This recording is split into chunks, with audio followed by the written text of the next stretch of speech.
Amigos, ¿qué tal? Muy buenas tardes, noches. Bienvenido a este lunes, ya prácticamente la última semana del mes de octubre.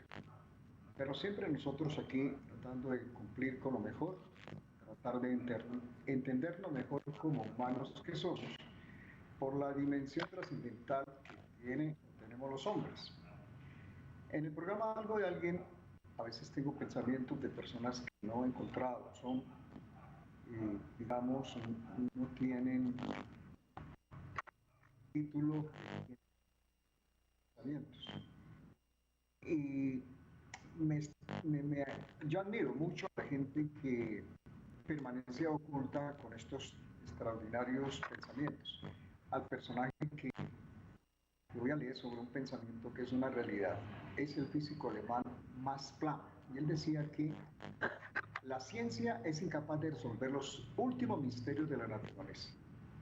Porque en el último análisis nosotros mismos somos parte de la naturaleza, es decir, somos parte del misterio que tratamos de resolver.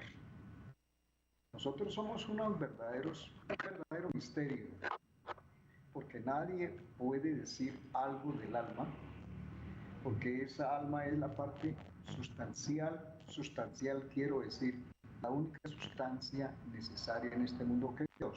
Nosotros somos parte de ella. Como es una cuestión no natural, es una cuestión que no es material, nunca la ciencia podrá hablar claro sobre la ciencia, sobre el alma. Porque la realidad es que somos un misterio, que hay que analizarlo desde muchas partes, sobre todo en la parte natural, física que somos nosotros, pero eso es fácil cuantificarlo, es fácil analizarlo, es fácil estudiarlo, pero en última, su gran misterio de su vida espiritual es pero muy difícil. En la tarde y noche de hoy vamos a charlar con nuestro psicólogo de cabecera, el psicólogo Mario Fernando Rodríguez. Con él, pues hablamos hace unos pocos minutos de que tiene un tema y que tiene que ver con la situación casi que desequilibrada emocionalmente, porque nosotros tenemos muchísimos problemas en nuestra cabecita, en nuestro diario convivir, unos más que otros.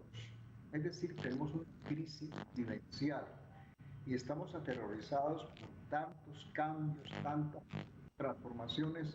Uno se pregunta, ¿estaremos capacitados? ¿Hemos recibido alguna resiliencia o esa capacidad de enfrentar estas crisis? Son grandes interrogantes que nosotros nos preguntamos. ¿Hacia dónde vamos? ¿Cuál va a ser la situación económica, política, social? Y como no nos damos cuenta de la esencia misma del ser espiritual que somos nosotros, pues siempre hay temores. Pero yo siempre diré y diré siempre, es una constante decir que el temor está en cada uno de nosotros cuando nos alejamos del amor de Dios. Y ahí sencillamente, si usted tiene amor en su corazón, no habrá temor. Dios es amor, por lo tanto, ¿por qué temor tener? En esta parte vivencial corresponde a los avatares de la vida, pues tenemos unas crisis. Y crisis, por ejemplo, en la pandemia nos dejó unas enfermedades muy tremendas. Aquellas personas que les dio el COVID-19 o el COVID-19 todavía tienen sus secuelas. Y con mayor razón la parte emocional, las cuales en este confinamiento, los que no tuvimos ese COVID-19, tuvimos unos traumas, porque imagínense, encarcelados casi que un año, y sobre todo los niños tuvieron crisis que no sabían para dónde ir, porque la interacción natural de los niños es jugar con sus semejantes, salir al campo, pero no lo pudimos. De manera que muchísimas gracias al psicólogo Mario Fernando Rodríguez, que nos acompaña en la tarde de hoy, y vamos a hablar de un tema importantísimo que usted nos va a dar a conocer. Muy buenas tardes, mi estimado psicólogo, bienvenido, ¿cómo ha estado? ¿Está con frío, con calor, está lloviendo en su sitio? Porque en cualquier parte llueve y en cualquier momento. Bienvenido, muy buenas tardes, muchachos. Romeo, y buenas noches para usted y todas las personas que nos siguen a través del canal. Afortunadamente, gracias, bien, pero con un poco de frío. Ahorita aquí estamos eh, con, con frío, pero estamos con chaqueta, estamos con frío, pero digamos con el calor que nos une en este espacio de reflexión, de diálogo con usted y con todas las personas que tienen la posibilidad de vernos y escucharnos. Me parece muy bien y empezamos a hablar primero sobre lo que a usted seguramente, pues también tuvo sus dificultades en la época del COVID-19, en las cuales estuvimos muy encerraditos, ¿cierto? Bueno, yo no sé si me está escuchando ahí perfectamente, mi estimado Rafa. Ahí se escucha bien. Entonces quería decirle sobre esta parte de, de los traumas que tuvimos. Se nos murió algún familiar, un amigo, nuestros padres, algún hermano, en fin, cualquiera. Y eso, la muerte de una persona en una forma casi desabrupta, que apareció de un momento a otro, pues eso ha tenido unas dolencias tanto físicas como emocionales. ¿Usted percibió tal vez algún familiar, un amigo que haya muerto y cómo le causó, cómo percibió esa situación, pues un poco angustiosa, incómoda? Todo el mundo está tenso y la mayoría está deprimidos. ¿Cómo afrontó la situación usted, COVID-19? Sí, sin lugar a dudas, fue una época bastante difícil donde fuimos, digamos, puestos a prueba en términos de afrontar las situaciones, de afrontar las pérdidas, ¿no? Básicamente, bueno, inicialmente empezamos con el confinamiento, una situación que, digamos, no estaba prevista, una situación que vino de improviso y vino a limitarnos nuestro interactuar con las personas con las que trabajamos, los chicos en el colegio, nosotros en el trabajo. Entonces, eso de por sí ya generó una afectación, ¿cierto? Una afectación. Y por supuesto, nosotros, pues cada uno de nosotros tuvo pues esas pérdidas, ¿no? En mi caso, perdí dos personas muy especiales, uno, un compañero de trabajo, el profesor Julio León, sí, reconocido en el medio como un gran artista, una persona, mejor dicho, maravillosa, un compañero excepcional, un talento impresionante, y también a un tío familiar, pues muy cercano también, y fue bastante significativo estas pérdidas, ¿verdad? Entonces, antes, digamos, uno tenía que bueno, enfrentar situaciones un poco desde la pérdida cuando alguna enfermedad o alguna situación estaba, digamos, pasando en un familiar ahora, o bueno, lo que pasó en el COVID, nos tocó enfrentar una situación totalmente novedosa, pues que llegó al mundo y que paulatinamente fue eh, eh, quitándonos cosas, ¿cierto? Quitándonos la movilidad, quitándonos interacción con las demás personas. Y entonces, lo a ello fue como la posibilidad de reencontrarnos, de con nosotros mismos. Bueno, se dieron varias situaciones, ¿no? Y dentro de ellas varias crisis, que es un poco como que el tema que se va a plantear ahorita, ¿no?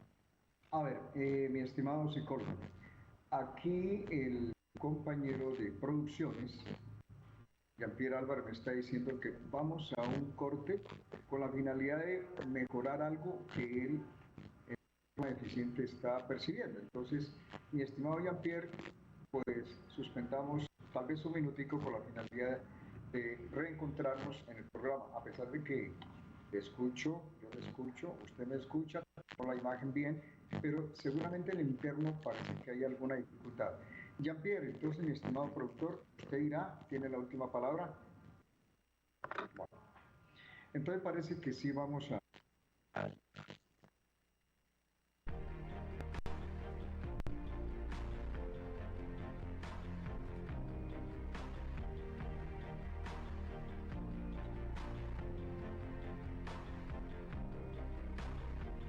Entonces,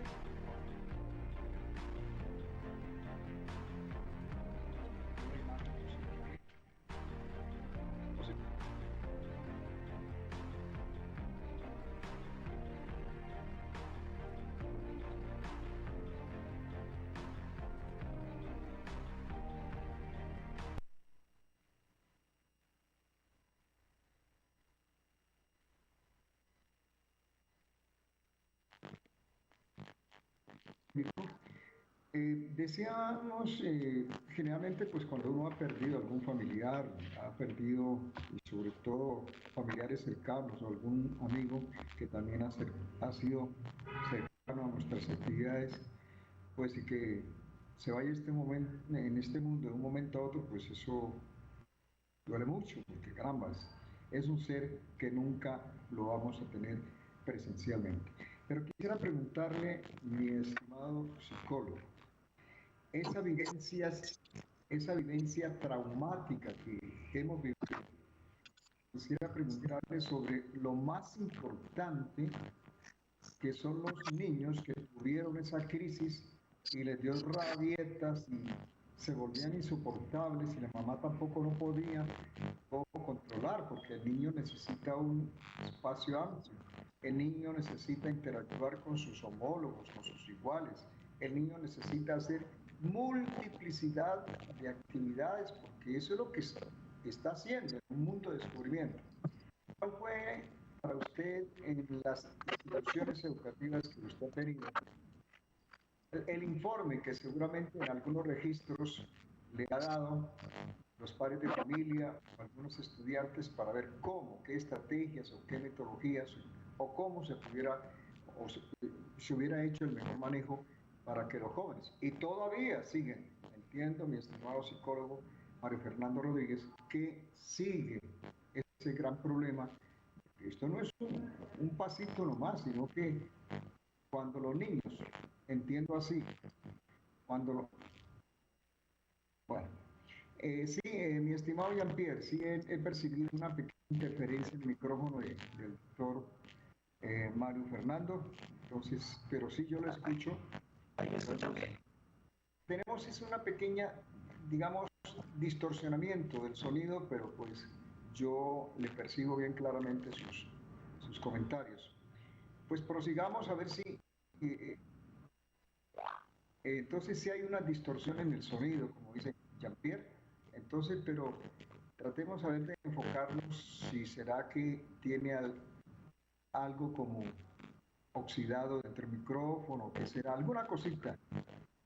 Bien, si quiere, vuelvo intento y le conecto a la llamada. Si mejora. Correcto. Y entonces yo sigo aquí haciendo comentarios referidos a ello mientras mi estimado psicólogo hace una nueva conexión. Entonces decíamos, nosotros tenemos una serie de cosas, de dificultades que se nos presentan, no solamente, imagínese usted, no solamente lo de la pandemia, sino también de esos actos violentos que se presentaron. Ahora sí estamos en un mundo de transformaciones. Y yo siempre me pregunto, ¿estamos o estaremos preparados para aceptar la capacidad para poder adoptar y adaptar tantas transformaciones que tiene la humanidad? Pues no es fácil. El futuro para la humanidad será para muchos incierto, porque han habido cambios sustanciales. Y sobre todo cuando las personas nos alejamos de los principios y los valores, esas cosas que nos pueden como canalizar un poco. Por eso de la libertad estamos cayendo en mucho libertinaje.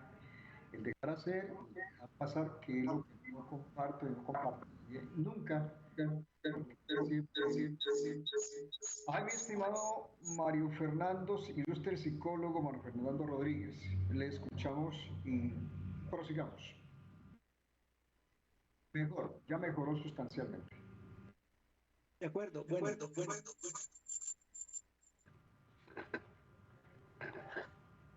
¿Sí? ¿Sí me escucha, Jim? Perfectamente, sí. Bueno, sí, veíamos que todo este tema de de la pandemia dejó sin lugar a dudas muchísimas afectaciones de tipo eh, emocional, un poco desde el manejo de todo ese tipo de situaciones eh, que se dieron a nivel de los cambios que se sugirieron después de la pandemia. Ahora, digamos, tenemos un reto que es volver a retomar, entre comillas, la normalidad, entre comillas, todo lo que cotidianamente veníamos realizando.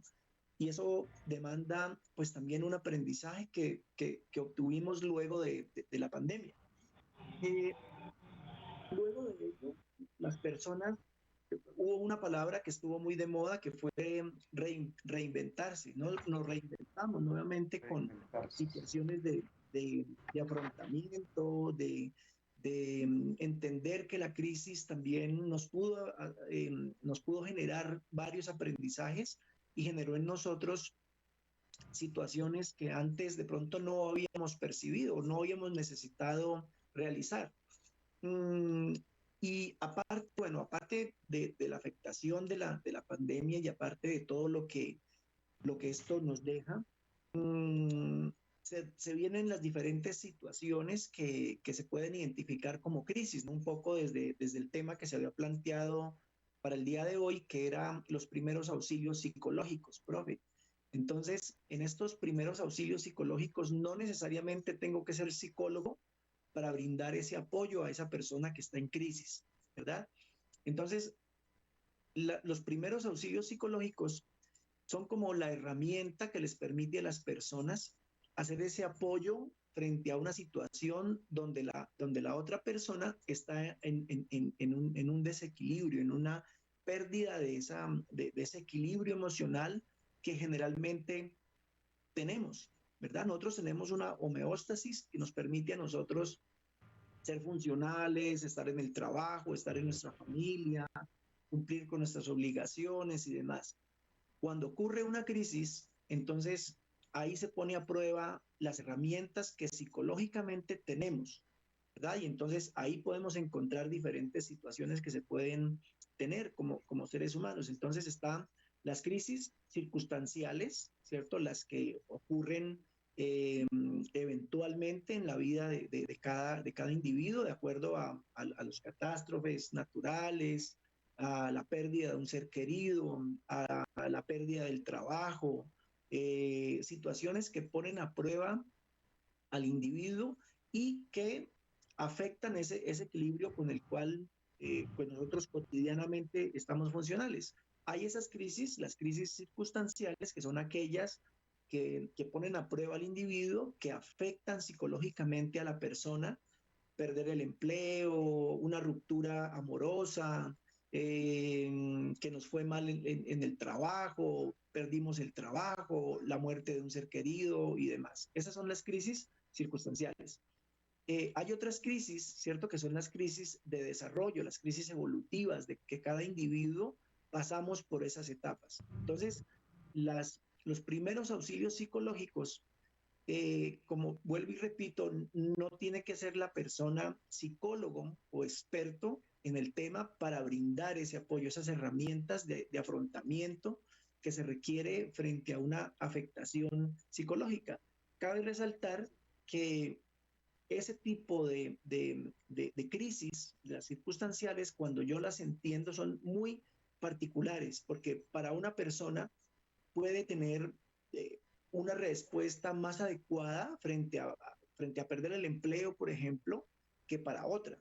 La muerte de un ser querido tiene que ver con el vínculo que se tenga con la persona, y esas crisis afectan de acuerdo como a esa percepción y al manejo y a las herramientas que el individuo haya desarrollado un poco en tema del afrontamiento de las situaciones, ¿no? Entonces, tiene que ver con lo particular, con el individuo, con la forma en que la persona ha identificado lo que para él es una crisis o qué situación es significativa para unas. Muchas veces se escucha decir que se desvaloriza un poco lo que a la otra persona le puede estar pasando, ¿no? Podemos escuchar nosotros que nos cuenten, no, es que ya tengo este problema en el trabajo, tengo este problema con mi pareja, y entonces pueden decir, no, pero pues no es nada, ¿no? O sea, no es para que te pongas así.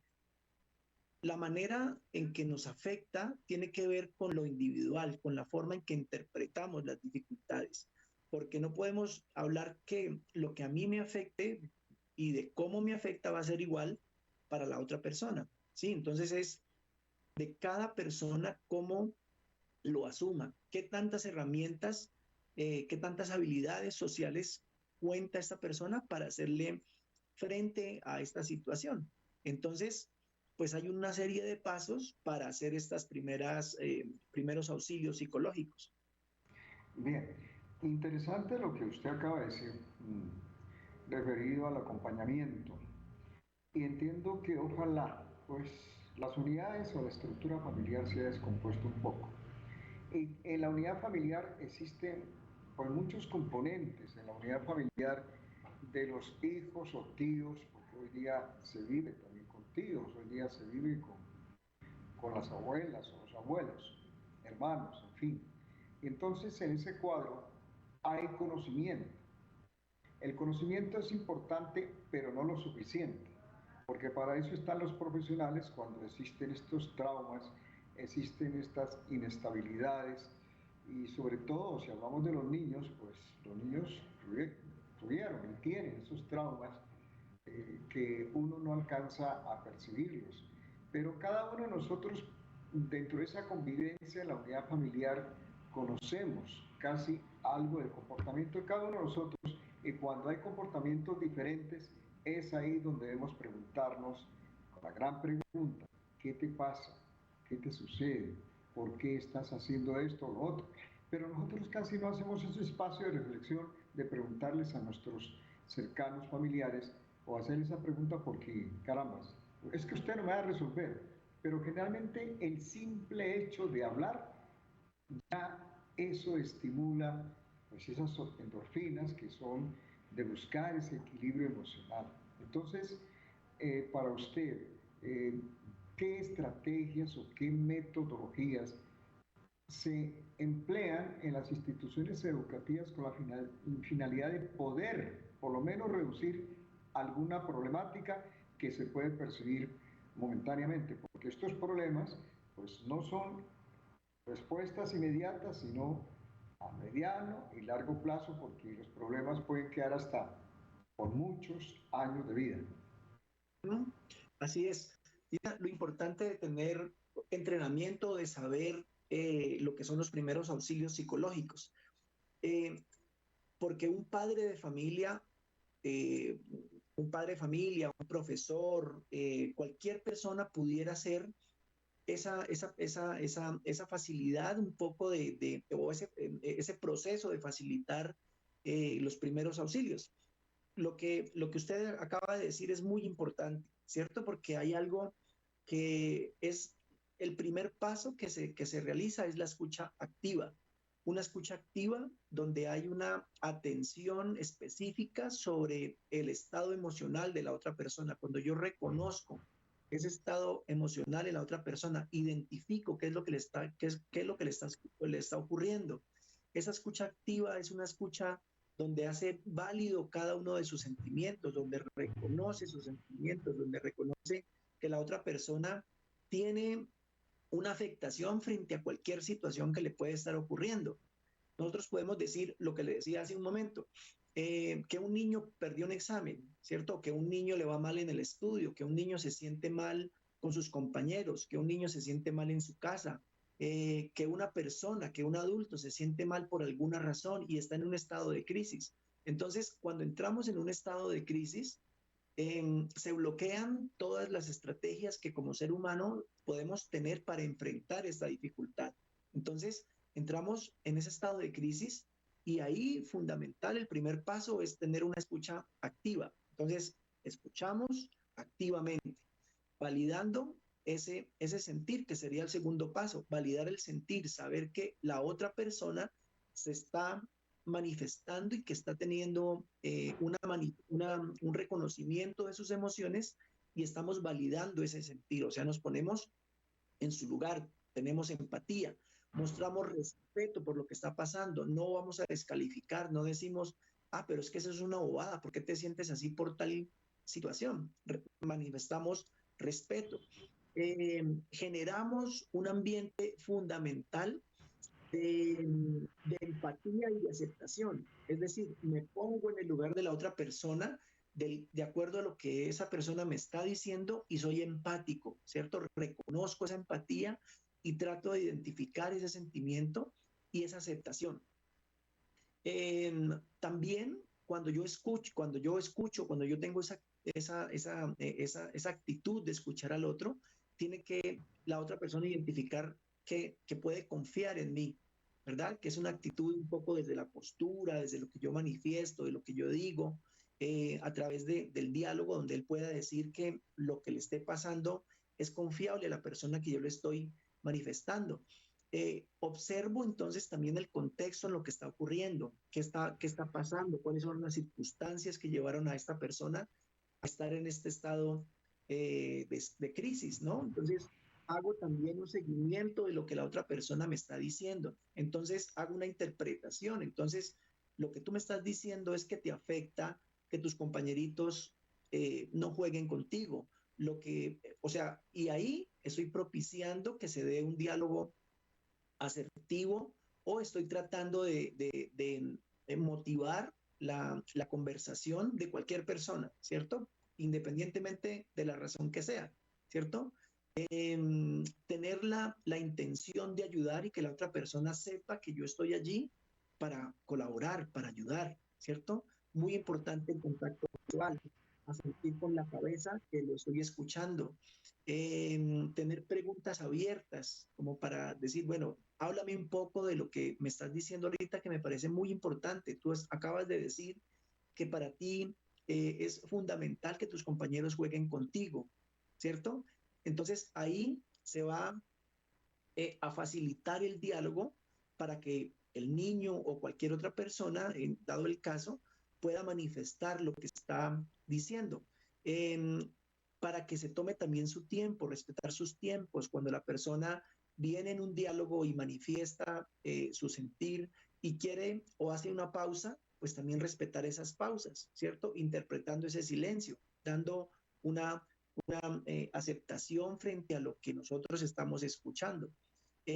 Pueden también resultar eficaces las técnicas de relajación, ¿cierto? Hay unas técnicas que tienen que ver con la relajación del cuerpo, porque cuando hay una crisis, pues hay mayor hiperventilación, ¿cierto? La respiración es cada vez mayor, hay mayor, la palpitación nuestro ritmo cardíaco se acelera, hay entonces más actividad. Entonces, a tratar de la respiración y las técnicas de relajación permiten que la persona vaya logrando calmarse un poco desde cuando está hablando, se siente escuchado, siente confianza, se siente empático con la otra persona y también que puede confiar en quien lo está escuchando, ¿no? Entonces, mire que no se necesita de ser psicólogo, de ser terapeuta, para generar estos espacios de escucha, que son muy importantes. Bueno, entonces tenemos dos, ya que usted menciona el término terapeuta. Ya el terapeuta será una persona pues que específicamente está especializado para los traumas o para los problemas de orden psicológico. Pero quisiera saber, porque el primer camino, el primer principio, digámoslo así, dentro de la emergencia primaria les corresponde pues, prácticamente a los psicólogos. Y es ahí donde deben contextualizar ustedes en unas formas o técnicas que son muy generales. Yo le podría decir, ustedes realizan estudios de las personas, sean niños, adolescentes, adultos, en fin, hacen un tipo de observación, hacen un tipo de registro de datos en esa observación y posiblemente ya tienen dentro de esa evaluación un diagnóstico que usted los percibe. ¿Cuáles serían los métodos más importantes, y usted usted habla de la técnica, me parece interesante, de la respiración, de darle confianza a la persona para que ella exprese. Entonces, habrá métodos interesantes, generales, por ejemplo, para el problema de la salud, que hay personas que ya les dio el COVID y tiene esas secuelas, esos efectos negativos. Y pues van donde el médico y seguramente el profesional les atiende en sus movimientos, en su vocalización, en la pérdida, bueno, de memoria, porque hay unos factores físicos, ¿sí? Pero quisiera saber cuáles serían esos factores psicológicos, de conducta, cuáles serían esas formas para que las personas tuvieran, como usted bien lo dice, que tengamos calma, pero aceptemos una realidad. La gente con esos traumas no puede cambiar de la noche a la mañana, por eso es como a mediano y posiblemente a largo plazo. Habrá algunas técnicas inmediatas, algunos procedimientos que puedan tener y que se puedan compartir desde luego con la unidad familiar. Claro que sí. Una de las situaciones muy importantes a tener en cuenta son las redes de apoyo. La familia es una red de apoyo fundamental para las personas y encuentran... Se nos fue el sonido, mi estimado psicólogo. Ya. Se nos fue otra vez. La red de apoyo, digamos, la primaria, que es la familia, debe estar abierta, digamos, a reconocer precisamente esas emociones y establecer esos canales de diálogo y de apertura donde se pueda manifestar el sentir dentro del hogar.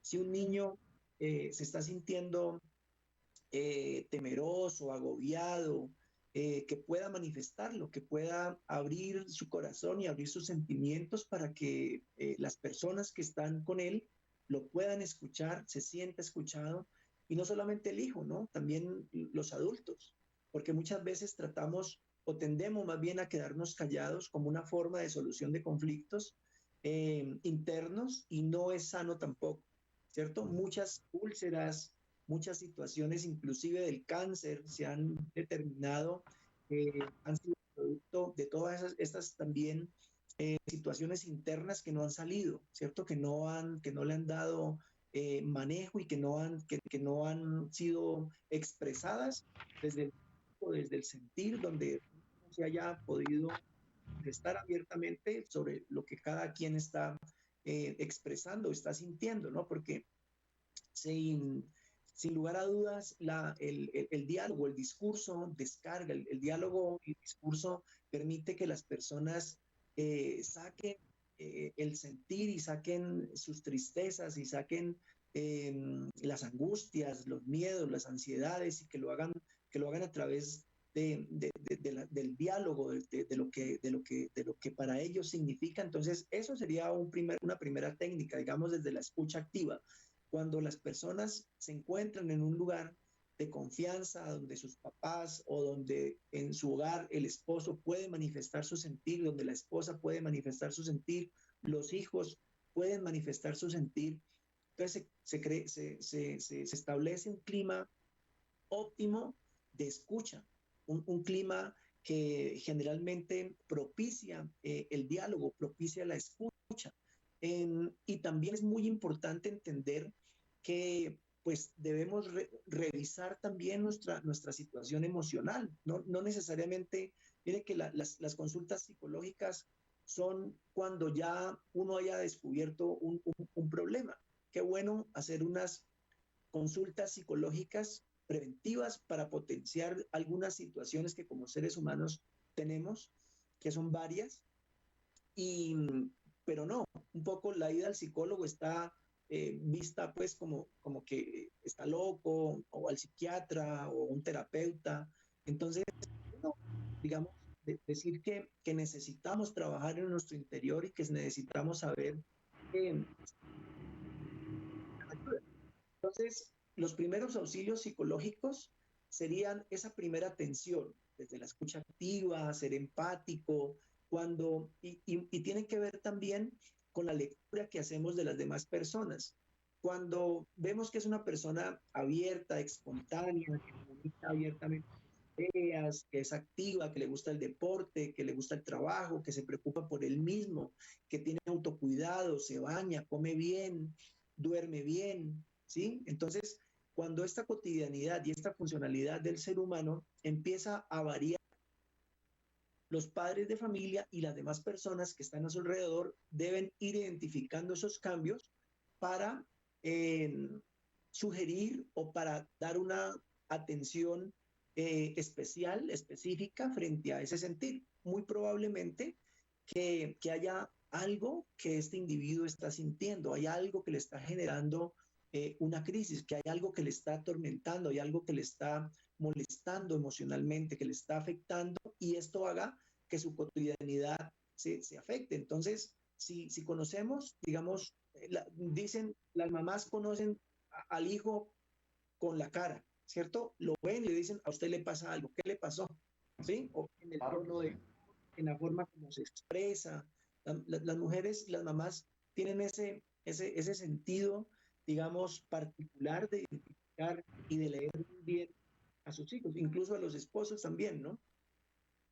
Pues interesante, todas estas cosas que dice, bueno, escuchar al otro y para que comente. Y tenemos un fenómeno de orden mundial, y en esto quiero referirme también a lo del fenómeno de la cantante colombiana Shakira.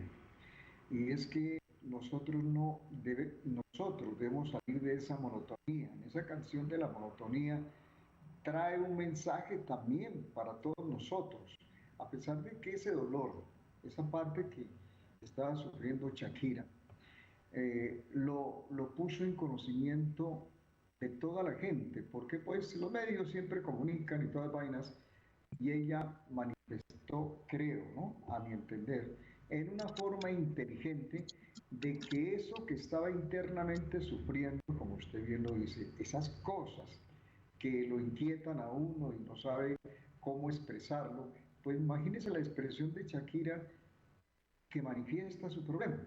Es decir, dice, bueno, causa la monotonía. Hay necesidad de que nosotros cambiemos esa monotonía. Cuando tenemos algún problema hay que manifestarlo a nuestras personas de confianza. Acá pues le tocó porque ya era voz popular en todos los países, la mayoría de los países que conocen esa tragedia de su separación, pues ella creo que pensó inteligentemente y dio a conocer su problema, de que no era culpa de él ni de ella, falta de diálogo o también la falta, o mejor, excesiva tolerancia de aguantar los males y tamales que ella venía padeciendo. Quisiéramos que usted nos diera una pequeña, como psicólogo, cómo percibió también esta situación tan triste, pero que para mi entender, en mi sentido común, creo que lo ha hecho bien y ya no hay tanta cuestión de, yo no sé, de persecución en la noticia, a ver si es que está sufriendo más, que pobrecita Shakira, no, ella ya exploró, dio a conocer esa situación y creo que por lo menos ya queda un poco más de tranquilidad porque ha habido una parte de cómo, eh, dice, el dolor se debe admitir, pero el sufrimiento es opcional y creo que ella ha sabido manejar esa situación tan dura. Sí, lo que pone en evidencia, bueno, además que ella es pues figura pública, un poco la dificultad que se puedan tener en las parejas, ¿no? Cuando en la letra, ahorita la revisaba porque en realidad no la había escuchado, dice que no fue culpa tuya ni la mía, él estaba sintiendo, pero preferí callar, ¿cierto? Muchas veces preferimos callar antes que manifestarlo de manera asertiva. Entonces, ese es otro punto fundamental en cualquier relación, en las relaciones de pareja, en las relaciones con los hijos, de trabajo, etcétera. Eh, Tener la posibilidad de reconocernos como seres que comunicamos, que expresamos, pero cuando expresamos y comunicamos debe ser de una manera sana, ¿cierto? Algún autor hablaba de la psicopatología de la comunicación y cómo esa comunicación a veces se torna agresiva, se torna lesiva, y entonces yo dejo lo que hago, lo que dejo salir es mi dolor a través de una queja, de una acusación, y eso no es sano. Cuando tenemos las interrelaciones, ¿cierto? Las relaciones interpersonales, tenemos la posibilidad de manifestar nuestro punto de vista, solo que no nos han acostumbrado a hablarlo de una manera adecuada, ¿cierto? Entonces, cuando callamos, por ejemplo, cuando preferimos más bien quedarnos callados, en la comunicación hay dos polos, digamos. Hacia un lado está el polo de quedarme callado, ¿cierto? Yo no digo nada, más bien me aguanto, entre comillas, todo lo que está pasando, no digo nada por miedo a perder la pareja, por miedo a entrar en dificultad. Y está al otro extremo está ser agresivo, ¿sí? O me quedo callado en un extremo y en el otro, o soy agresivo. Discuto, todo lo que digo es en términos pues, de discusión, de pelea, de enfrentamiento, y ahí me engancho con la emoción. Cuando yo me engancho con la emoción, pues respondo instintivamente, y ninguna persona, ningún ser humano tiende a quedarse quieto o pasivo frente a un ataque, ¿cierto? Cuando nos atacan, por instinto natural nos defendemos.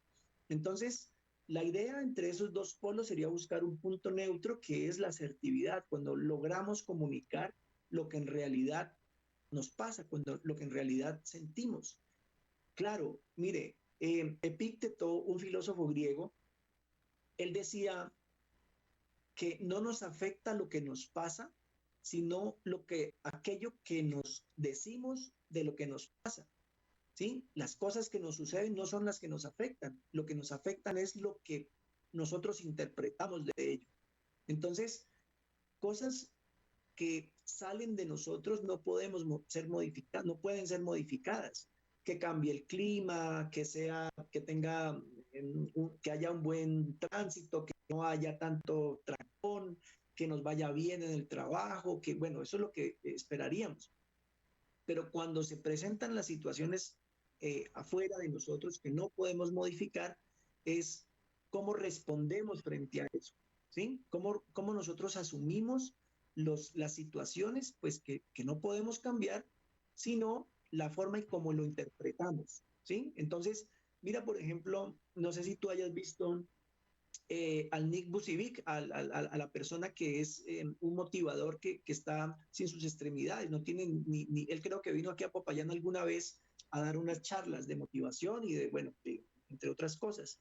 Él decía que él no podía pensar en que tuviera brazos y que tuviera piernas. Él no las tuvo, no las tiene, pero que él había podido decidir quedarse en un semáforo viviendo de la caridad o hacer algo con su vida aceptando lo que le estaba ocurriendo. Entonces, no nos afecta lo que nos pasa, sino lo que nos decimos de aquellas cosas que nos pasan, ¿sí? Entonces, así nos creemos o muy exitosos o fracasados totalmente, o muy de buenas o muy de malas, o muy felices o muy infelices, pensando en lo que quisiéramos conseguir. Entonces, cada quien hace su propia estructura, su propio juicio de valor frente a lo que considera que es el éxito, que es el bien, que lo que es adecuado, lo que me va a generar felicidad, ¿cierto? Entonces, si yo, por ejemplo, le preguntara a usted, profe, o a cualquier otra persona, ¿cuál es el concepto o qué lo haría feliz? ¿Cuál es el concepto que tenemos de felicidad? ¿Cierto? Entonces, tenemos un esquema de valores de lo que es la felicidad, pues tener una familia, tener salud, tener un carro, tener trabajo, etcétera. Entonces, lo contrario a ello sería sinónimo de infelicidad, ¿verdad? Entonces, ya tenemos unos presupuestos, unas imaginarios que nos van a determinar qué es la felicidad y qué es la infelicidad, qué es el éxito y qué es el fracaso. Pues si no pasa eso, pues vamos a ser muy, muy infelices. Si pasa, somos muy felices. Si no, pues lo contrario, ¿no? Claro que sí. Usted está metiendo ya en unas cosas tan interesantes cuando dice, bueno, ¿qué es la felicidad y qué, para diferenciarlo de lo que es el placer, ¿no? Que eso es tan bonito e interesante eso, diferenciarlo. Cuando uno dice, bueno, este es el placer, lo que yo busco como algo inmediato para que yo tenga satisfacción en todos mis órganos de los sentidos, ¿cierto? es el placer, buscar que los órganos de los sentidos me complazcan a mí, pero eso es una cuestión momentánea. Diferente a lo que es la felicidad y entendida como el amor puro, ese amor en las cuales en algunas personas, pues, carambas, eh, aceptan muchas cosas de la vida, tienen otra vida diferente a la que nosotros casi tenemos. Entonces ese amor puro es que su vibra del corazón esté en armonía con el universo y eso es una identidad y ahí podrá tener esa satisfacción como diferente a lo de los humanos. Es decir, ya es otro tipo de amor porque con Dios, como digo, ese amor pues es algo extraordinario y fantástico. Solamente la gente que han tenido momentos de felicidad lo puede más o menos manifestar.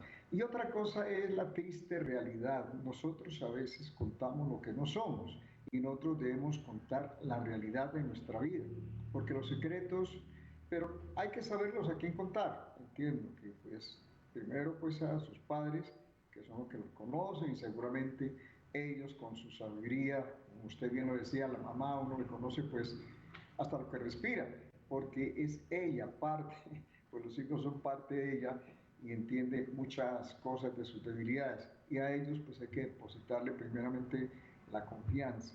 ¿Quién más que debe conocerlo a uno? Pues sencillamente la mamá, y la mamá es la que da la vida por los hijos a cualquier tipo de edad, de manera que esto de contar la realidad es una forma de desahogarse un poco, porque pues he escuchado a algunas personas que han tenido COVID-19 y pues no los he escuchado, alguno que otro venía aquí al programa y me dice, no, vea, profesor, yo no puedo ir porque tengo este problema.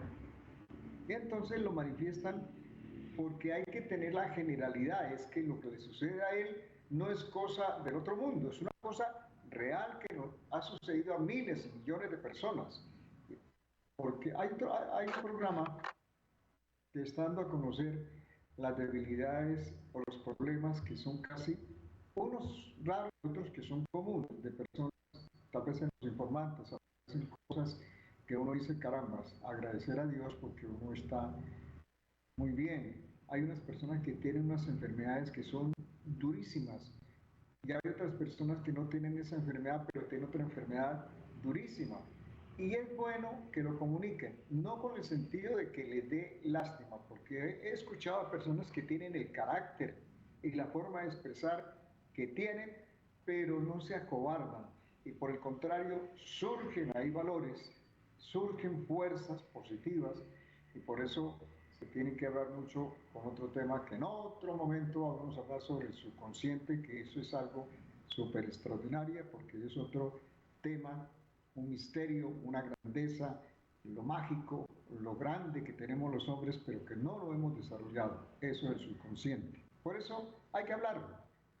Primero, lo consciente, la realidad de que estamos hablando de este tema y que la realidad es que hay que afrontarla, que muchas personas tienen muchos problemas, yo tengo mis problemas, todo mundo tenemos nuestros problemas, unos más que otros y de diferente forma. De manera que este tipo de programas con los psicólogos nos dan conocimiento de que todo puede tener solución, de que todo con los diferentes profesionales nos pueden indicar con métodos, con técnicas, con procedimientos, con conocimientos, para que nosotros podamos suavizar estas dificultades en el avatar de la vida.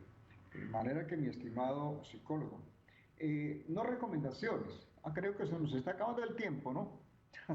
Nos queda unos minuticos con la finalidad de que usted nos diga un colofón, algunas orientaciones para estas crisis psicológicas que hemos padecido. Niños, jovencitos, adolescentes, adultos y personas de tercera edad. Estimado psicólogo.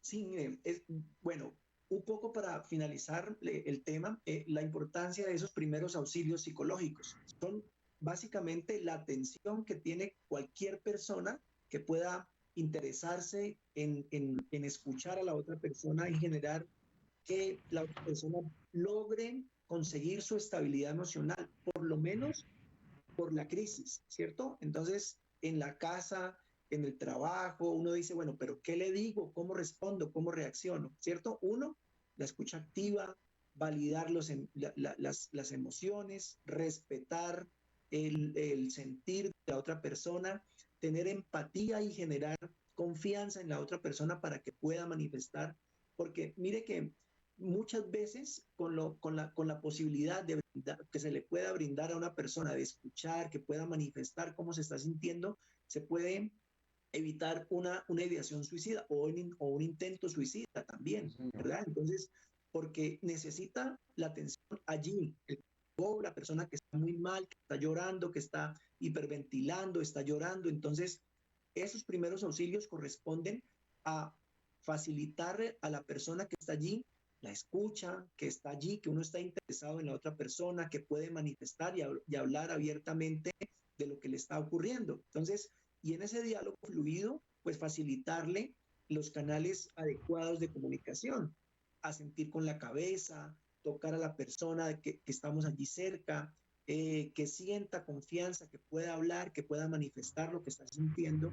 Y ahí muy seguramente la persona en ese clima de confianza puede hablar y hablar y hablar y desahogarse, por lo menos para esa atención primaria que se requiere, de esos primeros auxilios.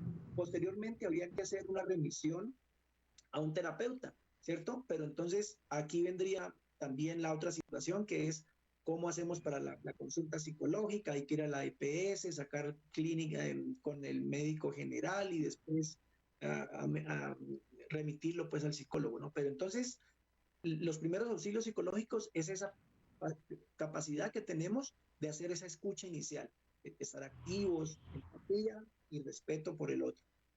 Estas son las charlas que tenemos en el programa Algo de Alguien con el psicólogo Mario Fernando Rodríguez. Muchísimas gracias. Y no se olviden ese número telefónico que está escrito ahí, 314-56-82-66, para esas orientaciones iniciales ante las crisis que vivimos todos los seres humanos. Porque esto no es de tranquilidad, esto es de tener capacidad, siempre se habla de ese término, resiliencia, para poder adoptar o tener la capacidad de aceptar muchas cosas que de otra manera no lo podríamos hacer.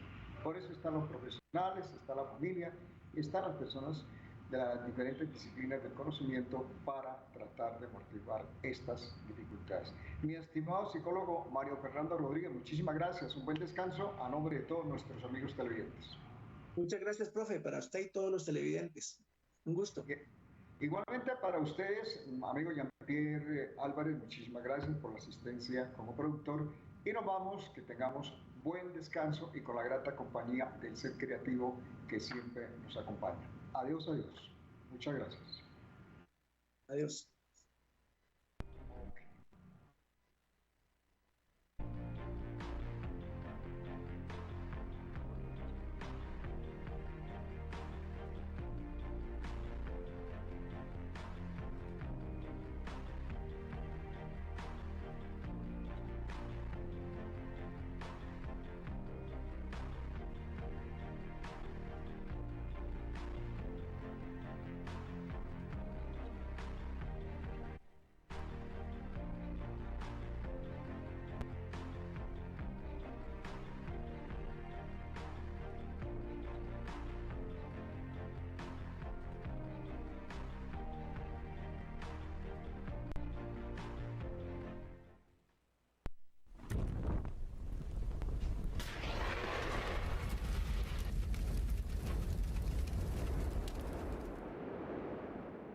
Cielo Raso en PVC El Pinar. Somos una empresa familiar con 21 años de experiencia en el mercado, ofreciendo productos con garantía y alta calidad. Distribuimos cielo raso en PVC con garantía de 5 años. Tenemos servicio de venta e instalación a todo costo en todos nuestros productos con gran variedad de estilos y diseños. Contamos con sedes en Jamundí, Pereira, Santander de Quilichao, Piendamó, Timbío, Popayán en el sector de Brisas y en nuestra sede principal en el barrio El Cadillal. Somos una empresa sólida y con proyección en el departamento del Cauca. Pedidos y cotizaciones al 318-636-5234. Cielo Raso en PVC El Pinar. Game Over Resto Bar Coctelería. Ven y disfruta de exquisitos asados, hamburguesas, perros y deliciosos cócteles.